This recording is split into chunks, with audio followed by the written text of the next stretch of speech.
Kuvendi i Shqipërisë u mblodh sot në seancën plenare të radhës, e cila ka nisur me debate të forta mes opozitës dhe mazhorancës, kur po flitej për kërkesën e opozitës për rezolut kundër gjenocidit serb në Kosovë. Kryetari i Partisë Demokratike Sali Berisha nga foltorja e kuvendit kërkoi miratimin e kësaj rezolute. Si mund të transformoni gjakun tuaj ju në këtë mënyrë? Po ju keni edhe ju keni në familje tuaj njerëz që kanë luftuar. Keni njerëz që kanë dashur dheun, që kanë rapra dhe keni njerëz të cilët jeni nkuar me virtutet e tyre. A mundet një shqiptar të shkelmojë mbi këtë gjak? Po pse bëni këtë? Sepse kreu i juaj është Jargati Aleksandar Vučićit. Po pse bëni këtë? Sepse kreu i juaj është i shërbëtori Aleksandar Vučićit. Po dhe çfarë do etnie që ti përkisti banorët të Shqipërisë, shqiptar, grek, rumun, malazez, çfarë do që t'jeni? Ndaj genocidit duhet të qëndroni. Ky është genocid. Vrasja civile për vrasja, për shkaqe etnike e civilëve është genocid.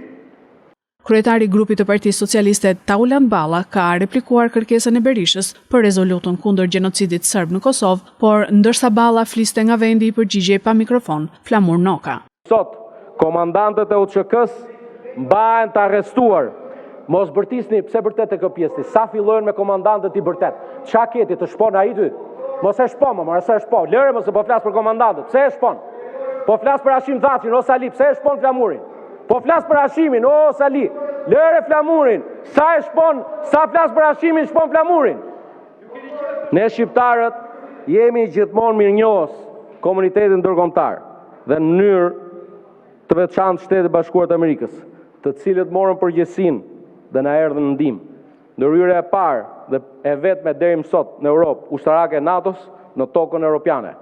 E njohëm e mbështetëm luftën shërimtare të Kosovës, që solli si rezultat pavarësinë e Kosovës.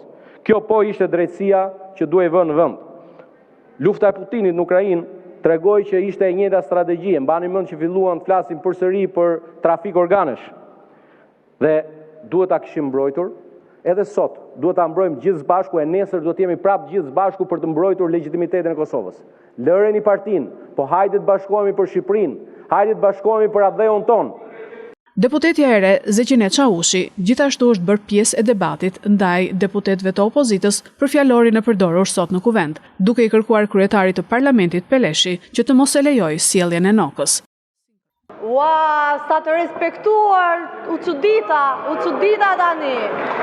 I nderuar kryetar, kjo sjellje që po ndodh këtu në këtë institucion kaq të lartë nuk duhet të tolerohet nga ana juaj. Dhe të dy këta parafolësi që sapo folën duhet të kërkojnë falje. Ç'është kjo paçaure? Nga e keni dëgjuar këtë fjalë? Ç'është kjo? Që janë këto fjalë dhe këto ofendime që përdor zoti Noka? Ua, jeni në institucionin këtu që të kanë votuar ata qytetarët, nuk jenë në këtë fjalorin e rrugëve që ti përdor. Kujtohu ku je sot këtu. Ndërkohë nesër do të zhvillohet tubimi në Tiranë për liderët e ushtrisë çlirimtare të Kosovës. Tubim që mbështetet nga mazhoranca dhe opozita nuk do të marrë pjesë në këtë protestë.